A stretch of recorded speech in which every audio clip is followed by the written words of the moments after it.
अस्सलामुअलैकुम viewers. Today we are going to start the nation international newspaper है ये। इसका ओपिनियन हम स्टार्ट करने लगे हैं, जो कि है closer China Pakistan community with a shared future in the new era. इसमें हमें क्या देखने को मिलेगा कि यही कि चाइना जो है वो डिफरेंट फॉर्म्स ऑफ कम्युनिटीज़ के साथ जो है वो शेयर करने वाला है फ्यूचर। ठीक है, डजन ऑफ कंट्रीज़ के साथ, और ख़ुसूसी तौर पर इसका रिलेशनशिप जो है वो पाकिस्तान के साथ हमें देखने को मिलेगा कि इसकी वजह से शेयर्ड फ्यूचर किस तरह से नए एरा को जन्म देगा, और नए एरा के अंदर कौन-कौन सी जो है वो कोऑपरेशन को जन्म देगा, और मज़ीद पाकिस्तान को कौन-कौन सी लेवरेजेस इससे मिल सकती हैं। ख़ुसूसी तौर पर अगर हम ब्री की बात करें, और जिसके अंडर जो है वो सी पैक का प्रोजेक्ट आ जाता है, तो उसकी वजह से पाकिस्तान को बेहद फ़वाइद हासिल हो सकते हैं। और इस फ़वाइद के हासिल होने की वजह से, एक कनेक्टिविटी की वजह से, region to region connectivity, China जो है वो भरपूर उसमें किरदार अपना अदा कर रहा है और बनाने की भरपूर कोशिश कर रहा है, जिसकी वजह से जो है वो एक मल्टीपोलैरिटी का सीन जो है वो यहाँ पर क्रिएट हो रहा है। और अब आप देख सकते हैं कि कोई सिंगल पावर यहाँ पर मौजूद नहीं है जो अपनी हेजमनी या डोमिनेंस कायम कर सके।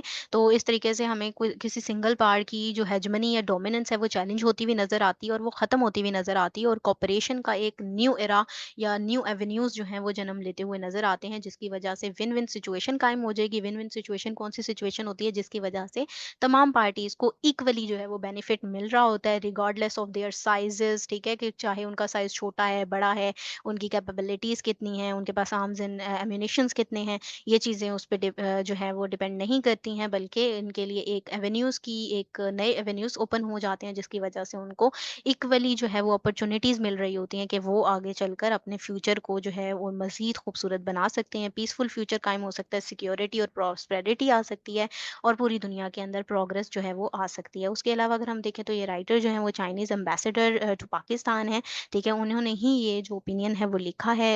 मगर हम इसको स्टार्ट करने से पहले इसमें मौजूद कुछ डिफिकल्ट टर्म्स है, उसको अंडरस्टैंड करेंगे। तो हमारे पास जो सबसे पहली टर्म आती है वो है सिस्टमैटिक रिव्यू। सिस्टमैटिक रिव्यू से मुराद ये होती है एक जामिया किस्म का, एक ऑर्गेनाइज किस्म की एग्जामिनेशन कर ली जाए, जांच पड़ताल कर ली जाए, एक ओवरऑल जो है एक व्यू ले लिया जाए। डिप्लोमेसी आती है। डिप्लोमेसी कहते हैं दो कंट्रीज के दरमियान ताल्लुकात को, जिनके अंदर जो है नेगोशिएशन की जा रही होती है, मुज़ाकरात किए जा रहे होते हैं, रिलेशनशिप को और मजबूत बनाया जाता है। उसके बाद एक्सपोजिशन आती है। एक्सपोजिशन भी एक जामिया किस्म की एक्सप्लेनेशन को, वजाहत को कहते हैं। ठीक है, उसके बाद कंसेंसस आ जाता है, जो कि एक जनरल एग्रीमेंट यानी इत्तफाक राय को कहते हैं, कि किसी भी अकॉर्ड के ऊपर जो है किसी का इत्तफाक राय हो गई हो, जनरल एग्रीमेंट हो गया हो। उसके बाद गाइडलाइन आता है। गाइडलाइन जो है एक जनरल रूल या प्रिंसिपल को हम कह रहे होते हैं। उसके बाद विविड प्रैक्टिस है। विविड का मतलब ही होता है क्लियर कट। ठीक है, क्लियर कट प्रैक्टिस से मुराद यानी कि बिल्कुल क्लियर इंप्लीमेंटेशन हो रही हो किसी भी चीज की या एप्लीकेशन की। ठीक है, उसके बाद हमारे पास स्ट्रैटेजिक कॉपरेशन आ जाती है। स्ट्रैटेजिक कॉपरेशन से मुराद एक ऐसी कोलैबोरेशन या कॉपरेशन है जिसके साथ बाहम इत्तफाक के जरिए से लॉन्ग टर्म प्लान्स को अचीव किया जा सके और म्यूचुअल फ़वाइद हासिल किए जा सकें। उसके बाद पायनियरिंग प्रोजेक्ट आ जाता है। पायनियरिंग बानी को कहते हैं, यानी नई चीज़ को बनाने वाला। तो यहाँ पे पायनियरिंग प्रोजेक्ट से मुराद इनोवेशन लेके आना, नई फील्ड्स को लेकर सामने आना। ठीक है, उनको उनके अंदर नए एरियाज़ के अंदर कदम रखना। उसके बाद all weather strategic operation partner जो है वो पाकिस्तान और चाइना के लिए इस्तेमाल हुआ है। इससे मुराद ये है कि थ्रू थिक एंड थिन हर मसले मसाइल के अंदर भी इन दोनों ने एक दूसरे का साथ दिया, और ये कोऑपरेटिव पार्टनर जो है वो हमेशा से नज़र आए हैं। उसके अलावा मल्टीपोलर वर्ल्ड की बात की जाए तो मल्टीपोलर वर्ल्ड वही है जहाँ पर कोई भी एक सिंगल पावर डोमिनेट ना करती हो, उसकी डोमिनेशन बिल्कुल खत्म हो जाए, और मल्टीपल पार्टीज जो हैं वो इक्वली उनको लेवरेजेस मिल रहे हों, इक्वली उनको अपॉर्चुनिटीज जो हैं वो मिल रही हों। ठीक है जी। अब ये तो आपके पास हो गई कुछ इसकी डिफिकल्ट टर्म्स जो हमने अंडरस्टैंड कर ली हैं, मगर अभी ओपिनियन स्टार्ट करने से पहले, उसका जो मेन क्रक्स है उसको अंडरस्टैंड करने से पहले, ये मैंने आपको हिस्टोरिकल बैकग्राउंड है जो कि साइनो पाकिस्तान रिलेशनशिप का बैकग्राउंड है, ये मैंने खुद से ऐड किया है, ताकि अगर आपके पास ये क्वेश्चन आ जाता है तो आप इसके बैकग्राउंड के तौर पर आप इसको लिख भी सकें, और आपको इसका अंदाज़ा होना चाहिए कि इनके रिलेशनशिप पहले कैसे रहे हैं, और आगे चलकर फ्यूचर के अंदर ये शेयर्ड फ्यूचर कैसे करेंगे। ठीक है, तो इस ओपिनियन के हवाले से बहुत ज़्यादा इंपॉर्टेंट है। और अगर हम बात करें कि ये कहाँ कहाँ आ सकता है, तो आईआर के पॉइंट ऑफ व्यू से बहुत ज़्यादा इंपॉर्टेंट है। चाइना पाकिस्तान रिलेशनशिप में आपके पास किसी भी पेपर में कोई क्वेश्चन आ जाता है, जैसे कि आपके पास पाकिस्तान अफेयर में भी सवाल पूछा जा सकता है, उसके अलावा आपके पास करंट अफेयर में क्वेश्चन किया जा सकता है, और पाकिस्तान पर इस रिलेशनशिप की वजह से, शेयर्ड फ्यूचर की वजह से क्या-क्या फ़ायदों वाले इम्प्लीकेशंस आ सकते हैं, क्या-क्या फ़वाइद पाकिस्तान को हासिल हो सकते हैं, या फिर क्या अपॉर्च्युनिटीज़ पाकिस्तान के पास आ सकती हैं, ये सब भी हमें इसमें देखने को मिल सकता है। ठीक है जी। तो इसका हम जो है बैकग्राउंड का एक ओवरव्यू ले लेते हैं कॉम्प्रिहेंसिव सा, ठीक है। तो सबसे पहले हम देखते हैं अर्ली एंगेजमेंट जो रही पाकिस्तान और चाइना की 1950 से ही चलती आ रही है। दोनों कंट्रीज ने एक दूसरे को डिप्लोमेटिकली भी रिकॉग्नाइज कर लिया, एक दूसरे के साथ इनके नेगोशिएशन, इनके ताल्लुकात और ज़्यादा फ़रोग पाने लगे, ठीक है, 1950s में। उसके अलावा इनका जो सेम और कॉमन फैक्टर जो था उसकी अगर हम बात करें तो दोनों में कॉमन यही था कि उन्होंने रिकॉग्नाइज नहीं किया ताइवान को, और इनके यही और कुछ इस तरह के सिमिलर स्टांसेस थे जो इंटरनेशनल इश्यूज के ऊपर थे, जो कि इनको एक दूसरे के करीब ले आए 1950s में। फिर 1963 की कुछ एक फ्रेंडशिप ट्रीटी आ जाती है जो कि दोनों नेशंस के दरमियान हुई और दोनों ने साइन की, चाइना पाकिस्तान फ्रेंडशिप ट्रीटी के नाम से 1963 के दौरान को ही हुई ये ट्रीटी, जिसकी वजह से इनकी फ्रेंडशिप और भी ज़्यादा जो है वो स्ट्रांग होती गई, पॉलिटिकल स्फेयर में, इकोनॉमिक स्फेयर में भी और मिलिट्रिकल स्फेयर के अंदर भी, और इनके टाइज जो हैं वो बहुत ही ज़्यादा स्ट्रांग हो गए। उसके अलावा अगर हम इनकी बात करें कि डिफिकल्ट टाइम्स कौन से टाइम्स थे, यानी कि वॉर वाले टाइम्स ही थे, तो पाकिस्तान की हमेशा से सपोर्ट करता आया है चाइना। जैसे कि हम देख सकते हैं इंडो पाकिस्तान कॉन्फ्लिक्ट्स चलते आए हैं पाकिस्तान के साथ इंडिया के। उसके अलावा बांग्लादेश की लिबरेशन वॉर थी 1971 की, जिससे सब लोग ही वाकिफ हैं, ठीक है, 1971 की जंग जिसको कहा जाता है। तो उसमें भी चाइना ने भरपूर साथ दिया था पाकिस्तान का, और ये जो इस तरह की डिप्लोमेटिक या मिलिट्री सपोर्ट है चाइना की तरफ से पाकिस्तान के लिए, तो वो इनकी जो गहराई है रिलेशनशिप की वो देखने के लिए काफ़ी ज़्यादा ईज़ी है। उसके बाद हमारे पास स्ट्रैटेजिक पार्टनरशिप आ जाती है। स्ट्रैटेजिक पार्टनरशिप भी इन दोनों के दरमियान बेहतरीन रही। इन्होंने एक दूसरे को स्ट्रेंथन किया, कंटिन्यूअसली जो है वो डिकेड से एक दूसरे का साथ देते आए हैं। शेयर्ड कंसर्न रहे इनके रीजनल स्टेबिलिटी के ऊपर, सिक्योरिटी के ऊपर। इन्होंने अपनी कॉपरेशन को मजीद बढ़ाते गए ये, ठीक है, डिफेंस के मामले में भी और मिलिट्री अफेयर्स के हवाले से भी, ठीक है। अगर हम इनकी स्ट्रैटेजिक पार्टनरशिप भी हमने देख ली, वॉर के टाइम पे भी इनकी एक दूसरे के साथ फ्रेंडशिप देखी, इकोनॉमिक ट्रीटी भी देख ली इनकी, फ्रेंडशिप ट्रीटी भी देख ली इनकी हमने। उसके अलावा अगर हम इनकी इकोनॉमिक कॉपरेशन या डेवलपमेंट की बात करें जो कि 1980s टू 1990s है, तो इकोनॉमिक फोरम में भी इन्होंने एक दूसरे का भरपूर साथ दिया है। पाकिस्तान का इकोनॉमिकली जो है वो चाइना एक ट्रेडिंग पार्टनर है और पाकिस्तान को भरपूर सपोर्ट करता आया है। उसके इंफ्रास्ट्रक्चर में भी, इंफ्रास्ट्रक्चर डेवलपमेंट प्रोग्राम्स में भी इसके लिए काफ़ी काम करता है चाइना। जैसे कि अगर हम कराकोरम हाईवे की बात करें या फिर दूसरे कई कोलैबोरेटिव प्रोजेक्ट्स हैं, तो सिंबलाइज करते हैं वो कि इकोनॉमिक डायमेंशंस में इनके रिलेशनशिप कितने ज़्यादा स्ट्रॉन्ग रहे हैं। फिर अगर हम बात करें 1990s की, तो न्यूक्लियर कॉपरेशन उसके अंदर काफ़ी ज़्यादा एक्सटेंड होती आई। चाइना ने काफ़ी अहम किरदार अदा किया पाकिस्तान के न्यूक्लियर प्रोग्राम के अंदर भी, ठीक है। उसके अलावा इंटरनेशनल अटेंशन के हवाले से कॉपरेशन भी दिखाता आया है चाइना पाकिस्तान के साथ। तो इस चीज़ ने मज़ीद इनके टाइज़ को, जो स्ट्रेटेजिक टाइज़ हैं दोनों नेशंस के, उनको मज़ीद सॉलिडिफाई किया, मज़ीद मजबूती की तरफ वो ले गया। और अगर हम करंटली बात करें 21st सेंचुरी की कॉपरेशन की, तो 21st सेंचुरी के अंदर भी ये विटनेस हमें नज़र आता है, काफ़ी ज़्यादा विटनेस्ड है ये चीज़, ठीक है। फैक्ट्स के साथ हमें ये चीज़ नज़र आती है कि इकोनॉमिक टाइज़ इनके काफ़ी ज़्यादा एक्सपेंड होते गए, एक्सपेंशन आई, काफ़ी फैलाव आया उसके अंदर, और जो है वो इनिशिएशन भी हुई चाइना पाकिस्तान इकोनॉमिक कॉरिडोर की। 2013 में ये शुरू हुआ था सीपैक का प्रोजेक्ट, पाकिस्तान के लिए एक फ्लैगशिप प्रोजेक्ट है। इसने कनेक्टिविटी को फ़रोग़ दिया है और इकोनॉमिक डेवलपमेंट को भी फ़रोग़ दिया पाकिस्तान के अंदर, जिसकी वजह से पाकिस्तान की इकोनॉमिक सूरत-ए-हाल काफ़ी हद तक बेहतरी की तरफ गई, स्टेबिलिटी आई, ठीक है। तो पाकिस्तान इससे काफ़ी हद तक फ़ायदे हासिल कर रहा है।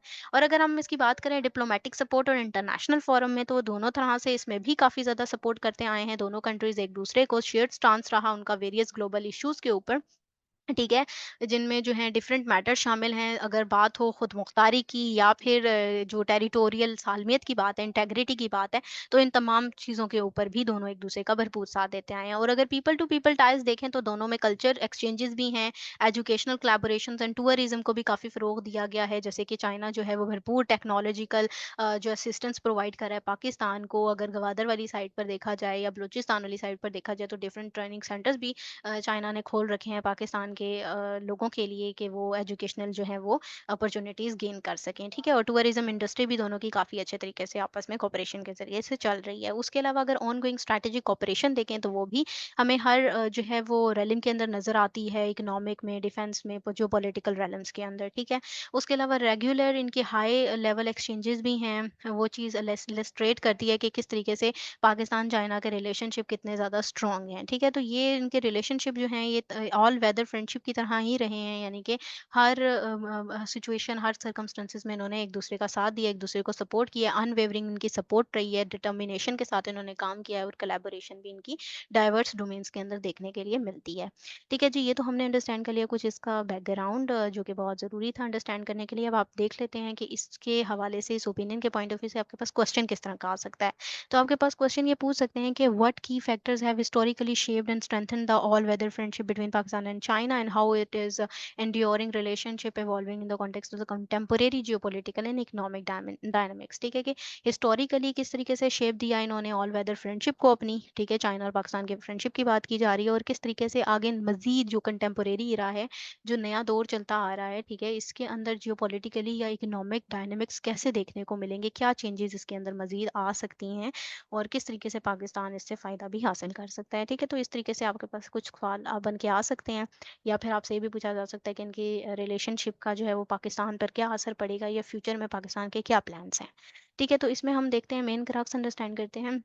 हमारे पास सबसे मेन पॉइंट ये आता है कि central conference on work relating to foreign affairs. ठीक है, अब इसके अंदर ये है कि सेंट्रल कॉन्फ्रेंस हुई है वर्क के ऊपर, ठीक है, फॉरेन अफेयर्स के हवाले से प्रेसिडेंट जी जिनपिंग ने जो है इंपॉर्टेंट एड्रेस भी दिया अपना इस कॉन्फ्रेंस के दौरान। ठीक है, और हिस्टोरिक अचीवमेंट्स का एक सिस्टमेटिक व्यू भी प्रेजेंट किया, एक्सपीरियंसेस शेयर किए, ठीक है, डिप्लोमेसी किए कि उनके मेजर जो कंट्री डिप्लोमेसी चल रही है चाइना की डिफरेंट एक नए इरा के अंदर, और नए इरा के अंदर चाइनीज़ जो हैं वो किस तरीके से लेवरेजेस प्रोवाइड करेंगे डिफरेंट कंट्रीज़ को, और कम्प्रिहेंसिव प्लान भी शेयर किया गया इसके अंदर ही कि चाइना जो है वो एक्सटर्नल वर्क किस तरीके से कर रहा है प्रेजेंट इरा के अंदर भी और आने वाले पीरियड्स के दौरान भी। ठीक है, और मज़ीद कुछ गाइडलाइन भी इसमें प्रोवाइड की गई जो कि उन्होंने कहा कि एडवांस करेंगी मेजर कंट्री की डिप्लोमेसी को चाइनीज़ कैरेक्टरिस्टिक्स के साथ में।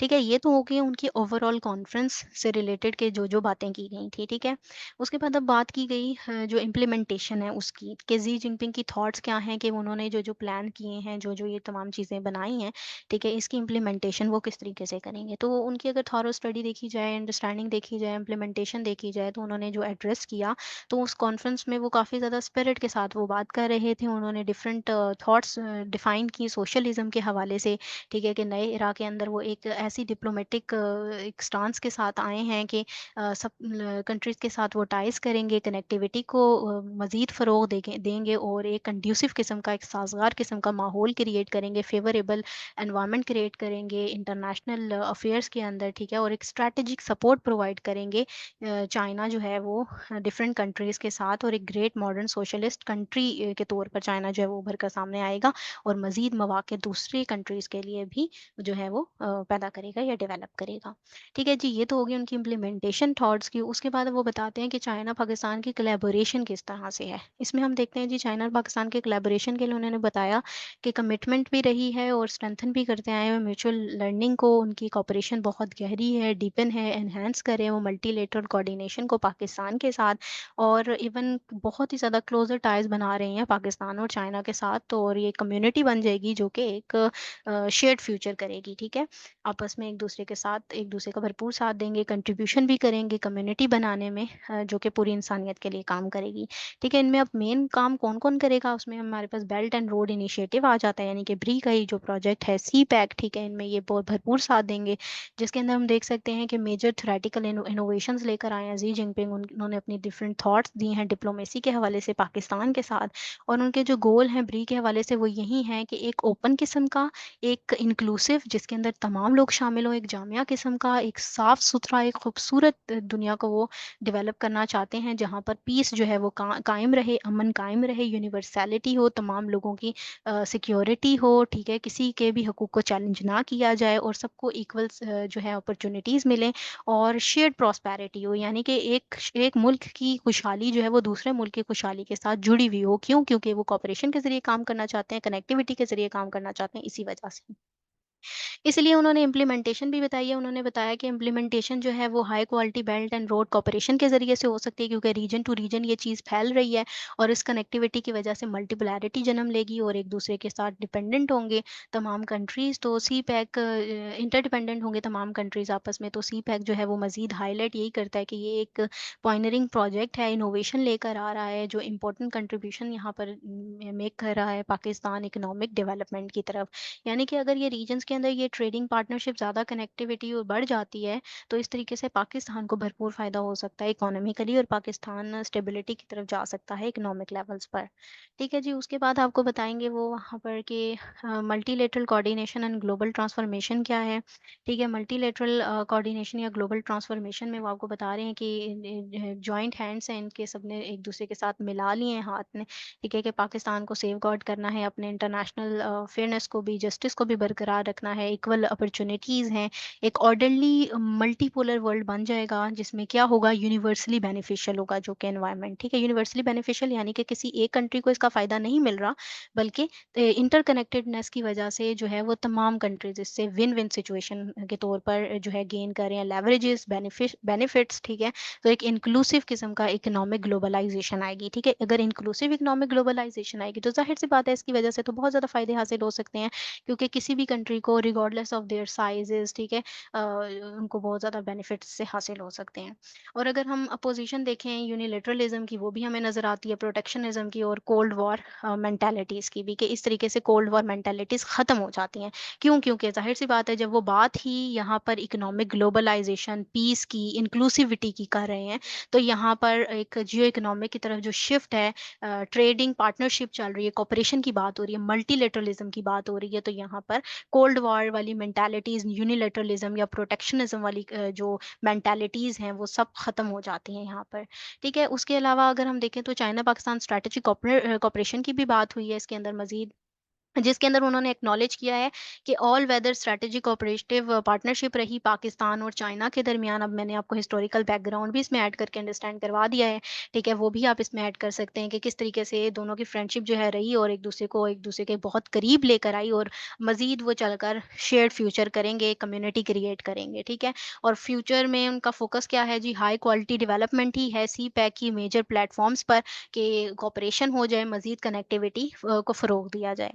और कॉमन गोल्स होंगे जी सबके, पीस के लिए भी और प्रॉस्पेरिटी के लिए। सब दुनिया यही चाहती है कि पीस ही कायम रहे, किसी किस्म की कोई वॉर की सिचुएशन कायम ना रहे। और जब एक दूसरे के ऊपर डिपेंड करेंगे, कोऑपरेशन करेंगे, तो इन तमाम चीज़ों के जो आप कह सकते हैं खदशात हैं, वो खुद ब खुद ही ख़त्म हो जाते हैं। ठीक है? तो कोलैबोरेशन अभी भी मुसलसल चल रही है, सेफगार्ड कर सकते हैं इससे कॉमन इंटरेस्ट को, तमाम कंट्रीज़ के इंटरेस्ट को ये पूरा कर सकते हैं, ग्लोबल चैलेंजेस से लड़ सकते हैं। ठीक है? और जॉइंट एफर्ट्स जो हैं सबके कोलैबोरेशन के साथ सब इकट्ठे मिलकर जब काम करेंगे, तो फ्यूचर के लिए एक पीस वाला, एक सिक्योरिटी वाला, एक खुशहाली वाला और तरक्की वाला जो है एनवायरनमेंट है, कंड्यूसिव एनवायरनमेंट है, वो क्रिएट हो सकता है तमाम नेशंस के अंदर, ख़ुसूसी तौर पर पाकिस्तान और चाइना के दरमियान में, और पाकिस्तान को बेतहाशा इससे लेवरेजेस हासिल हो सकते हैं। ठीक है जी, तो फिर से एक बार मैं आपको अंडरस्टैंड करवा देती हूँ कि पाकिस्तान अफेयर के हवाले से, करंट अफेयर के हवाले से ये बहुत ज़्यादा इंपॉर्टेंट है। आईआर में भी ये क्वेश्चन आपसे पूछा जा सकता है, और आप इसको इस तरीके से टैकल कर सकते हैं, कुछ हिस्टोरिकल बैकग्राउंड देकर, बाकी ये सब पॉइंट्स आप अंडरस्टैंड कर सकते हैं इसके। और मज़ीद ये कि इस आर्टिकल का लिंक जो है वो मैं आपको डिस्क्रिप्शन में दे दूँगी। अगर आप लोगों ने इसको थॉरोली अंडरस्टैंड करना है तो आप लोग वहाँ से भी इसको कर सकते हैं। उसके अलावा मैंने आपको इसका मेन क्रक्स अंडरस्टैंड करवा दिया है। ठीक है जी, और ये था इसका एनालिसिस। अगर आप लोगों को ये पसंद आया तो काइंडली इसको लाइक कीजिएगा, शेयर कीजिएगा। Thank you very much. अल्लाह हाफ़िज़।